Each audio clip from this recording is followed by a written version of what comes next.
কেমন আছো? আশা করি ভালো আছো। আমারই মোটামুটি কেটেই যাচ্ছে। যাই হোক, আজকের ভিডিওটা কিন্তু একটু লং ভিডিও। তো লং ভিডিওর মাধ্যমে দেখাবো আমি সারাদিনে কী কাজ করি, সেটাই তোমাদের সাথে একটু শেয়ার করছি। তো এদিকে দেখো, আমি কিন্তু সকাল থেকে কিছু চা খাওয়ার বাসন ছিল, সেগুলোই আমি কিন্তু এসে ধুয়ে নিচ্ছি। আর আমি কিন্তু এগুলো রোজ ধুই না, আমার বোনই ধুই। যাই হোক, আজকে ও নেই এখানে, তার জন্যই কিন্তু আমাকে করতে হচ্ছে।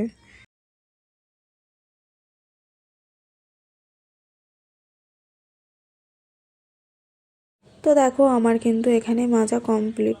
তো তারপরে চলে গিয়েছিলাম ওগুলোকে উবুর করতে। আর এইসব কাজগুলো কিন্তু আমার মাই করে, আর আমাদেরকে করতে দেয় না। আমরা তবু জোরমোর করে মার কাছ থেকে সব কাজগুলো করি, কারণ কি, মায়ের এক হাত। তো আমরা দুই বোনে যতটুকু পারি ততটুকুই করি। যাই হোক, এখানে দেখো বাবা আজকে মাছ এনেছে, মানে কাজে যাওয়ার সময় মাছ কিনে পাঠিয়ে দিয়েছে। তো যাই হোক, এই মাছ ধুতে গেলে না আমার কেমন একটা হয়, জানি না কেন। শুধু ধুতে গেলে না, কাটতে গেলেও আমার কেমন একটা যেন হয়। তো কিছু করার নেই, করতে হবে, যেহেতু মা পারে না মাছ ধুতে। তার পরিষ্কার করে না দিলে তো আরও ভালোই লাগে না। যাই হোক, এখানে দেখো খুব পরিষ্কার করেই আমি ধুচ্ছি। আর মাছ ধোয়ার সময় কিন্তু অবশ্যই নুন দিয়ে ধুই আমি, কারণ নুন দিলে না মাছের যে একটা আঁশের নাল মতো থাকে, সেটা কিন্তু কেটে যায়। যাই হোক, এখানে কিন্তু আমার মাছ ধোয়া কমপ্লিট। তো তারপরে চলে গিয়েছিলাম মানির জন্য খাবার বানাতে। তো আজকে মানি সকালে খাবে দুধ, কারণ এক এক দিন এক এক রকম ওকে দেওয়া হয়। তো আজকে তো দুধ খাবে। যাই হোক, সেটাই কিন্তু আমি রেডি করছি এখানে। আর তারপরে ওকে খাইয়ে চলে গিয়েছিলাম ছাদেতে জামা কাপড় মেলতে। আমি মনে করি সব সময় যে ওকে লুকিয়ে আমি ছাদেতে আসবো, তারপর জামা কাপড় মেলবো, কিন্তু কি বলো তো, হয়ই না। ও এত বিরক্ত করে ছাদে আসলে জামা কাপড় মেলার সময়। আমি কিন্তু মানে শুধু জামা কাপড় না, সব রকম কাজ করতে গেলেই ও মানে আমাকে বাধা দেয়।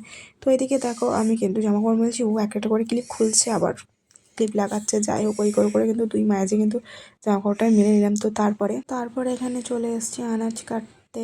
আমি একা কাটছিলাম না, বাসায় মাও কাটছিল। যাই হোক, এখানে কুমড়ো কাটছি, কারণ দাদুর রান্না করতে হবে আর আমাদেরও রান্না করতে হবে। আমাদের রান্নাটা মাই করবে, আর আমি দাদুর রান্নাটা করে দেবো, কারণ দাদু এসব খায় না। ওই কারণে দাদুর আলাদা রান্না হয়। আর দিদা বাড়ি নেই, ওই কারণেই রান্নাটা আমি করছি, ওই কারণে আমাকে করতে হবে। তো যাই হোক, এদিকে দেখো আমি কিন্তু সব কিছু কেটে কুটে রেডি করে নিচ্ছি। তো তারপরে চলে গিয়েছিলাম ভাত বসাতে। ভাত তো এক জায়গায় হবে, তো ওই জন্য আমি একেবারে গ্যাসেতেই বসিয়ে দিয়েছি। দিয়ে ওইদিকে দাদু, আর ওইদিকে কিন্তু আমি রান্নাটাও বসিয়ে দিয়েছি। আর ওটা কী বলো তো, ওটা হচ্ছে ডালের হাঁড়ি, আমি কিন্তু ভাতের হাঁড়ির মধ্যে দিয়ে দিয়েছি। আর তো যাই হোক, এখানে কিন্তু আমি এই রান্নাটা করছি, আর আমাদের রান্না কিন্তু মাই করছে। বেশি কিছু হচ্ছে না, শুধু কুমড়ো আর তার সাথে ডাল হচ্ছে দাদুর, আর আমাদের মাছের ঝোল। তো এদিকে দেখো কিন্তু আমি সেই রান্নাটাই বসিয়ে দিয়েছি। আর দুষ্টুমি করার জন্য তো সবসময়ের জন্য আমার সোনা হাজির হয়ে চাপেই। তো যাই হোক, তারপরে দেখো, আমি যখন ভিডিও বানাই তখন কিন্তু আমার সাথে দুষ্টুমি করার জন্য কিন্তু আমার সঙ্গে কিন্তু চলে আসে সবসময়ের জন্য। দেখো, হাই করে দাও বাবা, ওরকম করতে হাই বল। তোমরা ভালো আছো বলো, তোমরা কি ভালো আছো? এরকম করলে কিন্তু ভিডিওতে দেবো না। তো যাই হোক, এদিকে দেখো আমার রান্না প্রায় কমপ্লিট। তো তোমরা হয়তো ভাবছো যে কুমড়ো তরকারি এত কেন ঝোল হয়। দাদুর কি বলতো, একটু দাঁতের সমস্যা, তো এই কারণে কিন্তু কুমড়োটা মানে খুবই আর কি। তো যাই হোক, এখানে কিন্তু মাকে একটু আদা পেস্ট করে দিয়েছিলাম। আর এদিকে দেখো মা রান্না করছে, আর ওদিকে আমি।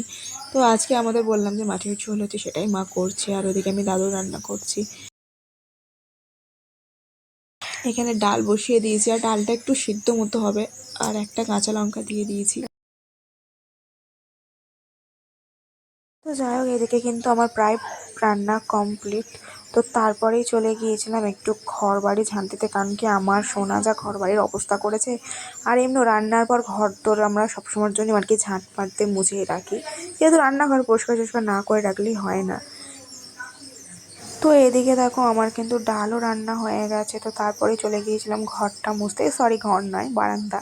যাই হোক, তারপরে কিন্তু চলে গেলাম চান টান করে একেবারে কিন্তু খেতে বসে গিয়েছিলাম, কারণ কি অনেকটা বেলা হয়ে গিয়েছে আর খিদেও পেয়ে গিয়েছিলো ওই কারণে।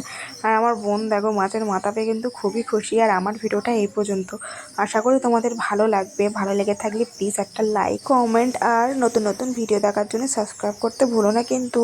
চলো, টাটা।